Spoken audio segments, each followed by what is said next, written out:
Okay, coming up to 1 o'clock. I'll share the screen in a moment. Just waiting for this to get started on the streaming. And that's set up. And now I can share the screen for today.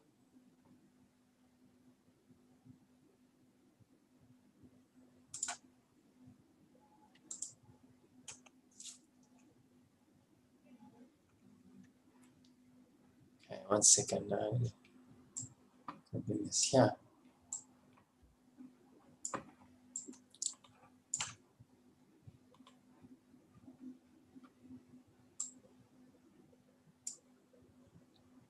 I don't want to stop. Why is it paused? You had it, Rabbi, but then it. Oh, there we go. There we go. Okay, so now on the screen, everyone can see what's going on. We put that a bit low. You can see each other. Okay, wonderful. I think we're ready to get started. We're continuing with the laws of Yom Tov. We'll see that some of the principles that we were introduced to, primary among them is that something that can be done in advance of Yom Tov should not be done on Yom Tov.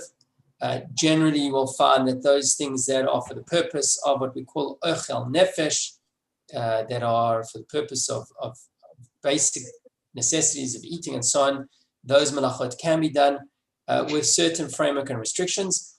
And then we'll talk about just general type of behaviors that would be considered inappropriate on Yom Tov, similar to Shabbos. Okay, so we begin right away. This is chapter 4, the first halacha. We've spoken quite a bit about utilizing fire and flames for the purpose of cooking on Yom Tov. And here he makes a critical and important proviso, something that I think most of us are familiar with. So the halacha begins as follows. One cannot ignite a flame. In other words, you can't create fire, neither from wood nor stone or metal, i.e. by rubbing them together or striking them to create a spark and create a flame. Similarly, he says you're not to shake combustible gas, which resembles water and can be ignited by shaking it. I'm not quite sure what this substance was, but it seems that there was some type of, it calls it neft, that you could just cause a combustion by shaking it up. You can't take a clear utensil or glass, fill it with water and position it in the sun rays. This was what we used to do as kids with our magnifying glass, right? So to create a new flame.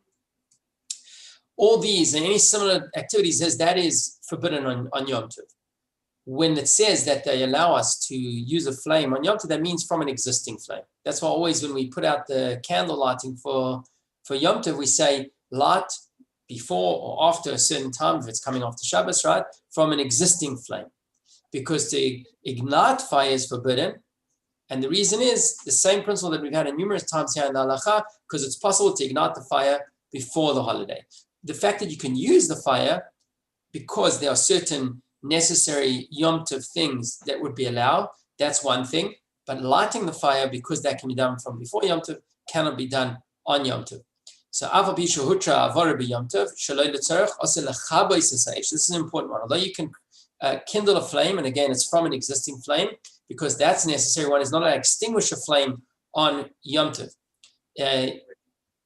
So this applies even to a fire that it's necessary to be kindled for the sake of the preparation of the food. In other words, even though the fire that you created was specifically for Yom Tov purpose, still you're not allowed to extinguish it because it's not necessary for the preparation of food on Yom Tov.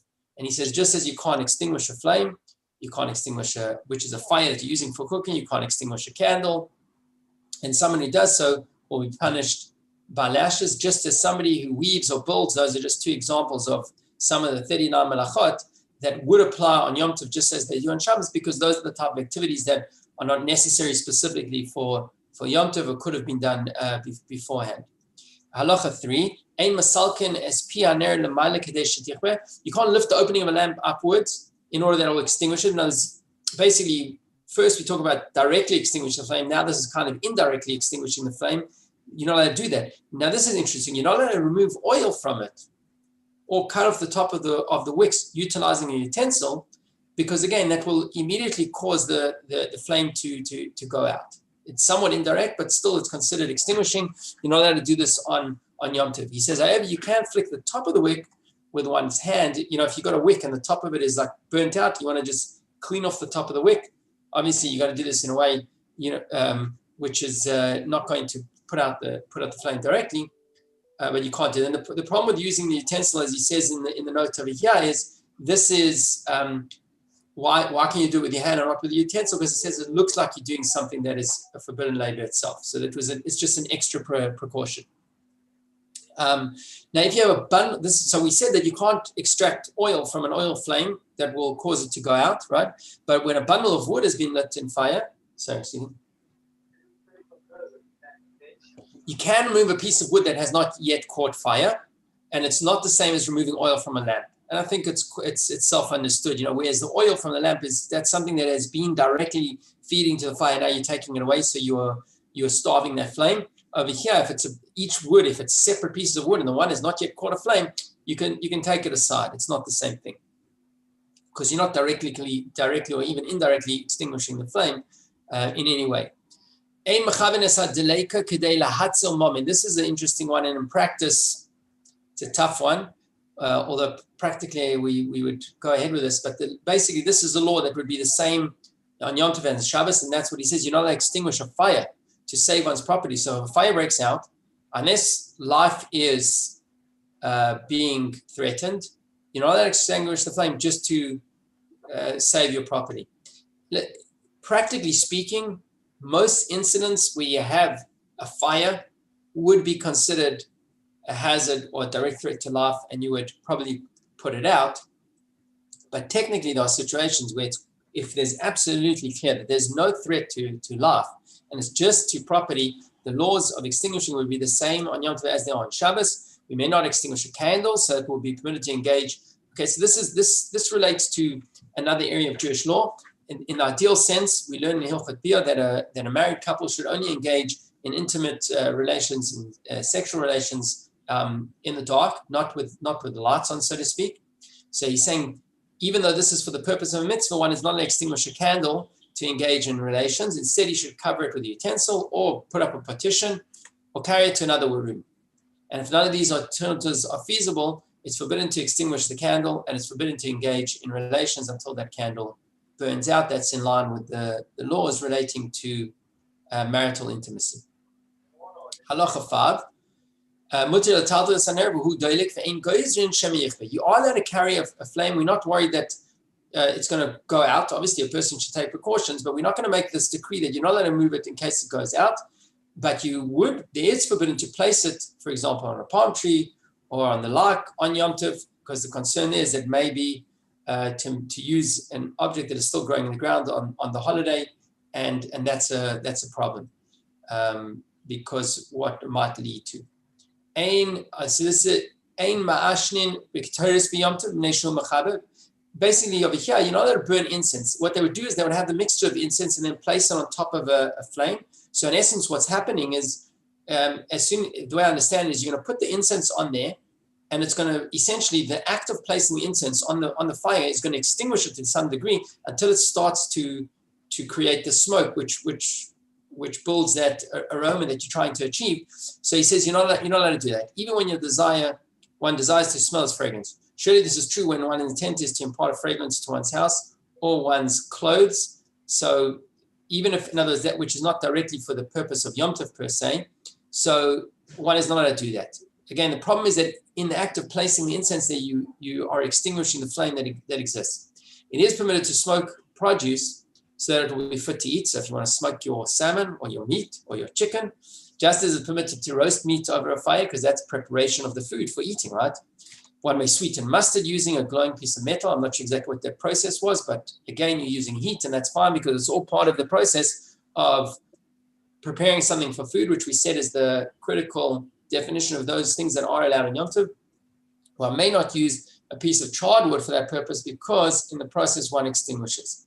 So that's what you're going to be concerned about. If immediately you're going to be extinguishing something, even if the result that you're looking for is something that technically should be permitted, that would be restricted on Yom Tov. It's forbidden to extinguish a fire so that one's food or one's house will not become smoky. I think that would be quite self-evident from all the other details of the halacha that we've learned so far.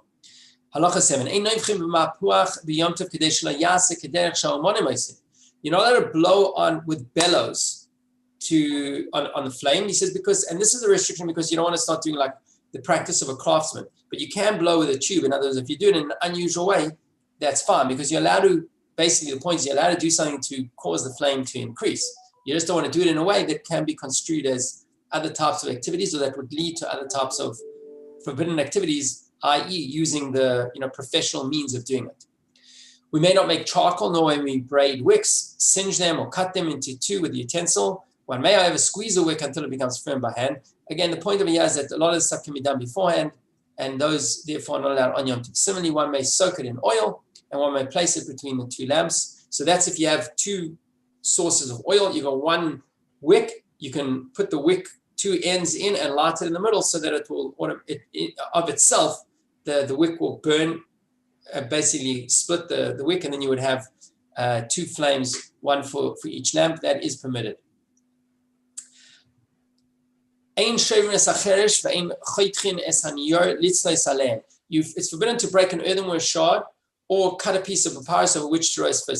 This is basically they would use these pieces to put the fish on it so it wouldn't get charred directly on the fire.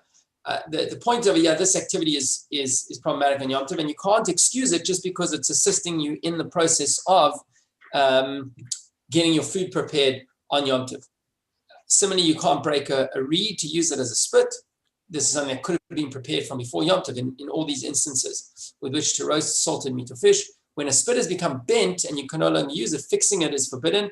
This is something that other codifiers don't necessarily agree with the Rambam on. And even when one can straighten it with one's hands, you shouldn't do that. When two utensils have been attached from the time they were originally fashioned, so two lamps or two cups, they were made together, I guess, in a way that they can come apart to become two utensils. It's forbidden to break them into two, since by doing so one makes a utensil fit for use. And again, something that could have been done before Yom Tov, not necessary to do it on Yom Tov, and therefore forbidden. Halacha 9. You're not allowed to sharpen a knife with a sharpener, and this is a professional tool. One may, however, wet it on wood, on a shard, on a stone. This law should not be publicized. So this is a fascinating idea in the Rambam. He's saying this is something that you can do on Yom Tov, but it should not be widely publicized, particularly to those who are not very familiar with the intricacies of the halakha, because as soon as you allow someone to sharpen a knife, they may just go and reach for the sharpener, which, as we said at the opening of this halakha, is problematic. And a further kind of proviso, he says, when does the Baba apply? When one is able to use the knife to cut with it with difficulty. Then you can wet it on wood or a shard or something like that. Or if it was nicked. He said, if however one was unable to use it at all, then you're not allowed to wet it on any of these things because it's very likely that you'll come to use the actual sharpener to use it. So we want to create that barrier from doing it.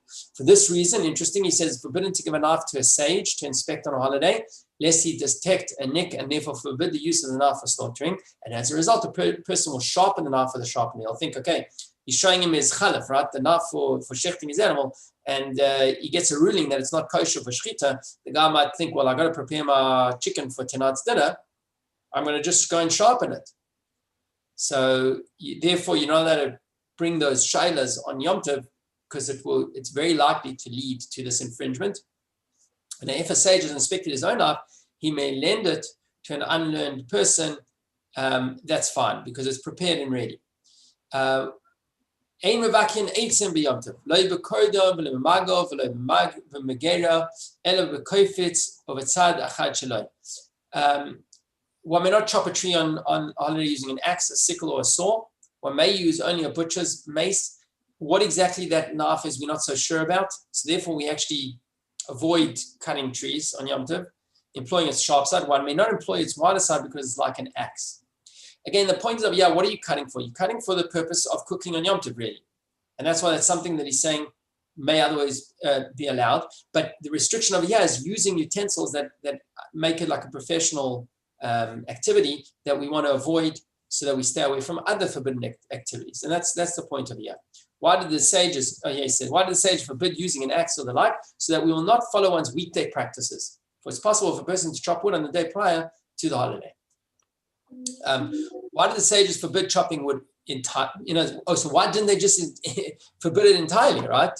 if it's something that can be done before, why don't we put this in the category of those things that you can no longer do? So he says, because it's possible that a person will find a particularly thick log that will not catch fire, and therefore will be prevented from cooking. In other words, he had a log he thought he was going to cook with. So it was prepared before Yom Tov, but now it's not catching. So you have to allow him some wiggle room to be able to chop this wood that was semi-prepared so that you can actually make the fire on Yom Tov. Otherwise, he's going to end up having no Yom Tov meal. Therefore, they permitted him to chop the wood in an atypical manner. In all similar instances, it was for such reasons that the sages permitted whatever they permitted and forbade whatever they forbade. Now, it's things that will enable you to do something on Yom Tov.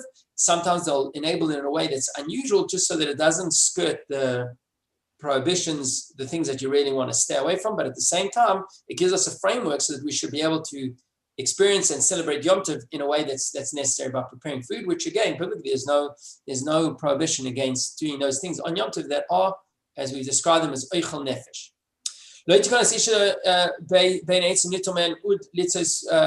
So women should not walk among the piles of wood to look for a branch that's appropriately used for a spit for roasting. One may not, again, because may end up breaking. One may not support a pot or a door with a block of wood for carrying wood on a hole, and it was permitted solely for the purpose of kindling. In other words, so it's muktzah for other use, basically. You wouldn't be able to utilize it unless you're using it specifically for those things that are required for preparing food on Yom Tov.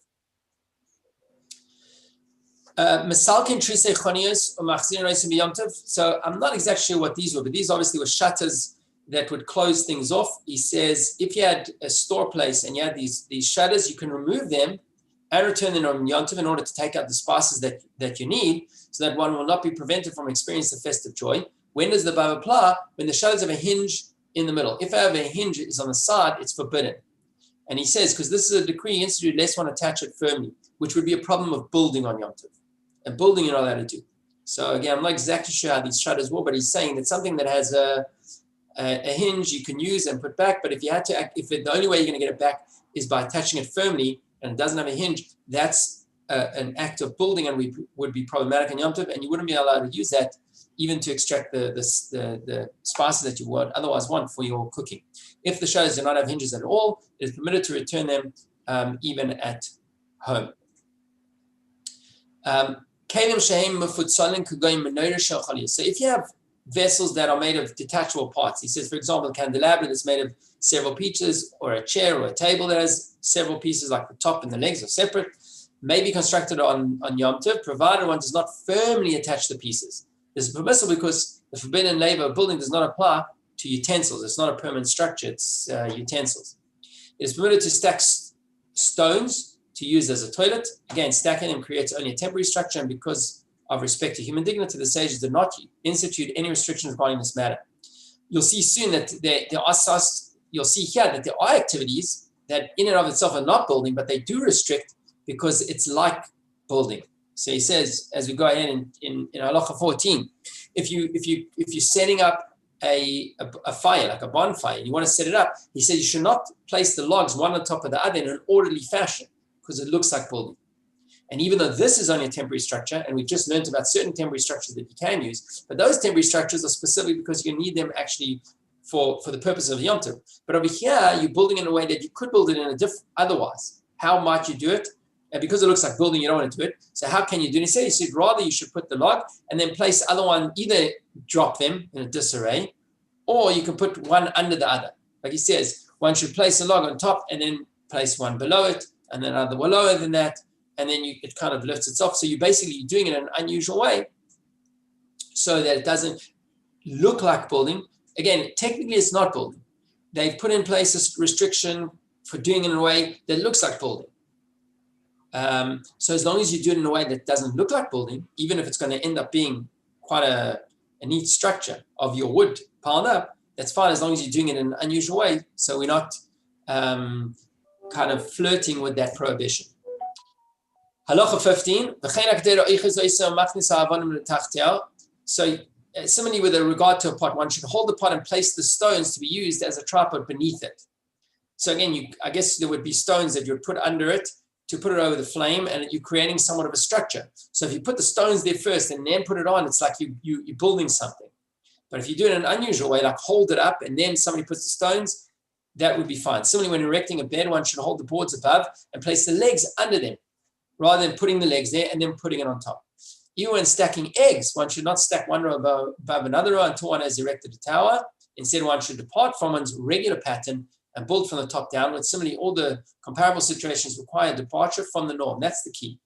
Activities that look like building, do it in a way that, or create a bit of a structure. Don't do it in a way that looks like building, or that will be comparable to an active building. Do it in an unusual way, and that's fine.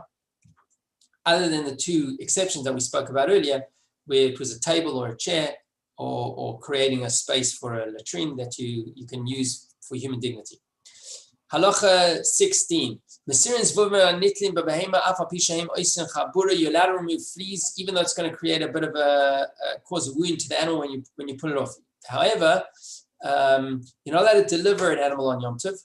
So if an animal is pregnant, you're not allowed to go through the whole process of delivery, but you can assist the mother. So again, I haven't delivered an animal. I'm not sure exactly what the processes would be, but he explains, Rambam says, we may hold the calf so that it will not fall to the ground. You can blow it to its nostrils and place its mother's teat in its mouth, but you can't actually help pull the baby out. That would be a problem. If it's a kosher animal and its mother has rejected it, so I guess this is right after birth, you may pour afterbirth over it and place a block of salt in a wound. This activity somehow is supposed to put the mother in pain, which evokes her compassion to the child and force it to bond with this young animal. That's what it says. So she will respond mercifully to it. Again, I'm not exactly sure how this works, but this is the understanding of the Rambam, and therefore he's saying you should do that on Yom Tov to get them to re-bond.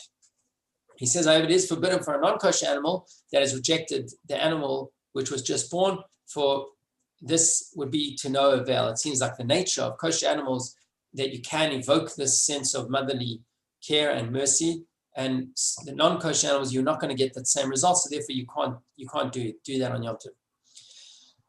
So now a new area of halacha, but again, ideas, something that can be, that will prepare a utensil on Yom Tov, make it right. So kli shenitma me'erev Yom Tov, ein natun nois Yom Tov. If a utensil became impure just before Yom Tov, which would now require it to be going to a mikveh, right? So you're not allowed to immerse it on Yom Tov. Now, you can't leave it till Yom Tov sell immerse it on Yom Tov, because now you need it to cook with, right? That's what we would think. We need it for cooking, but he says no, because this leniency may cause them to leave it in a state of impurity until the holiday. If however it's in other, so you're pushing something off that could have done before Yom Tov on Yom Tov. So he says, as a general rule, you're not allowed to do that, just so that we don't have scenarios where people will specifically be leaving things over from what they could have done erev Yom Tov to on Yom Tov, which we've said so many times. Activities that could have been done before cannot be done on. If, however, it was necessary for the person to immerse the water in an impure vessel, he may immerse the vessel together with its water without any qualms. In other words, if the water that's in the vessel needs immersion, I'm not sure what this scenario is, but then the vessel and the water itself you can do. It's permitted to immerse a utensil that was ritually pure with regard to truma, so that one can use it for sacrificial foods. The same applies with regard to other immersions which are required to ascend to a high level of ritual purity. This is not from complete tumah, and these situations would be allowed. Halacha 18. So although a vessel that became impure before Yom Tov, you're not allowed to immerse on Yom Tov. Something became impure on Yom Tov, you can immerse on Yom Tov. Again, because that's not something you could have done before. And so it's not the immersion itself that's problematic on Yom Tov. That's what this highlights, right? It's the problem of relying on doing something before Yom Tov. When a utensil becomes impure as a result of contact with liquids that are a secondary source of impurity, the utensils may be immersed on the holiday because, according to scriptural law, it is ritually pure, as we explained in the appropriate place. So this already opens up a whole other section of law that we'll get to, which are the different levels and intensities of ritual purity and impurity. We may draw water from a well with a bucket that is ritually impure, although it becomes ritually pure in the process, because once you're dipping it into a live source of water, it will become immersed and ritually pure. That's fine, because you're doing another activity and it happens in the process. A woman is impure because of menstrual bleeding and who has no pure clothes in which to change after her immersion in a mikveh may act with guile and immerse herself in her clothes. we've seen a number of times where you can, preparing extra food, or I think it was yesterday's halacha where you can salt the meat on the hide, even though you're not going to salt hides. So there's leeway that the Chachamim allowed where you can combine two activities. So the one that otherwise they would have said is not allowed, you can get it done because you're doing an activity that is allowed. It's part of the leniency of the rabbinic law on Yom Tov because the whole restriction is rabbinic by nature. Halacha 19.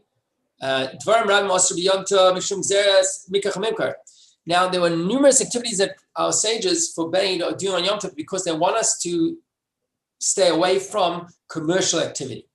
So what are some examples? So he says at the outset, one should not set a price for an animal on a holiday. In other words, so if somebody's coming to take an animal for you, you provide animals and they need the Yom Tov meal. So you shouldn't set the price. Say this cow is going to cost you 150 rand.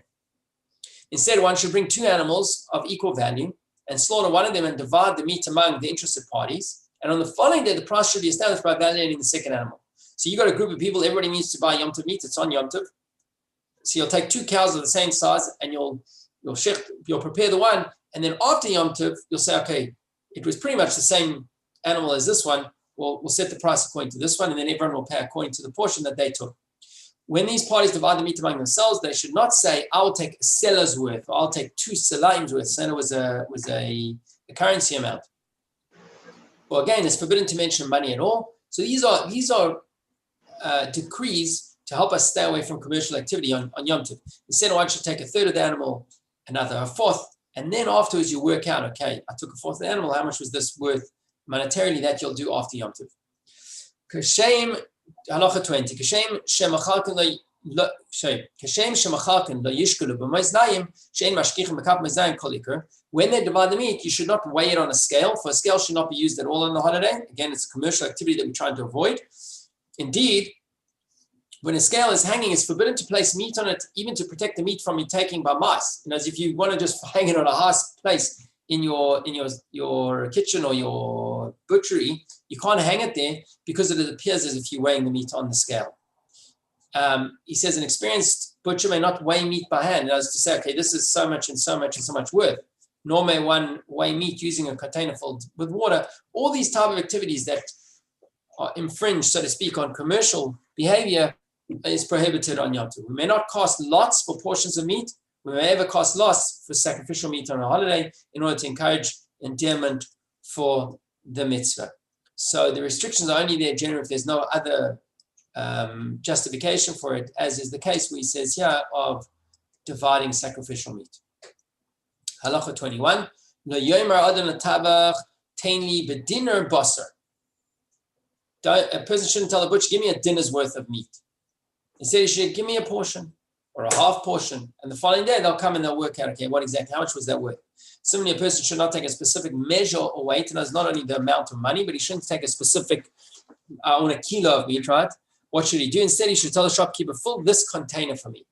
And then the following day, you pay him for its value. Even if it's a container that is used for measuring, he may fill it provided he does not mention any specific measure. Notice if you come with a bucket that's is exactly a kilo, and you say fill this, as long as you don't say give me a kilo of meat, that's fine. Halacha 22. A chef may measure out spices and add them to a dish so that the food will not spoil. However, at home, by contrast, one should not measure specifically the quantity of flour to use for dough, because again, if you slightly off, you slightly on, it's not going to really ruin it. Nor should a man measure the barley groats he places before his animal. Instead, he should approximate the appropriate amount and give that to it. Again, these are all specific laws relating generally to keeping away from commercial activities on Yom Tov, which would diminish from the sanctity of Yom Tov and may lead to other type of prohibitive activities. So this is interesting. You can buy eggs or nuts from the storekeeper, and you can buy them by the dozen, in other words, by a number. The same is true for other similar products that you buy by number, provided one does not mention money or the sum of his account. What is meant by the sum of his account? When a person owes a storekeeper, let's say for 10 pomegranates or 10 nuts, he should not tell him on the holiday, give me 10 more so that I'll owe you for 20. Instead, he should take the second 10 without any comment and making a reckoning on the following day. And that's because if he says, I'll 10 like I had, it's adding you're starting this type of accounting that's going on, and we want to avoid that on Yom Tov.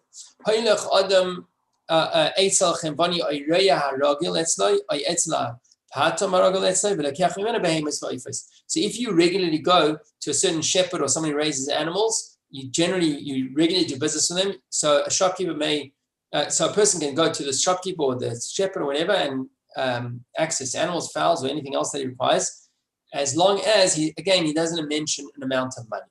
So in other words, even though this is somebody that he goes to regularly let's say on a commercial way, as long as you don't engage in commercial language on Yom Tov, you would be able to get supply from them.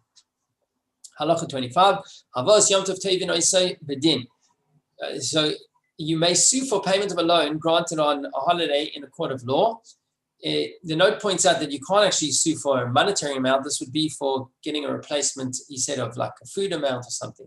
For if no suit could be brought, no one would ever give a borrower anything, and you would prevent it from celebrating on the holiday. So if you gave a certain amount of food and you need to get it back, you can go and you can get a court order, I guess, to retrieve it from the person on Yom Tov, because we don't allow that.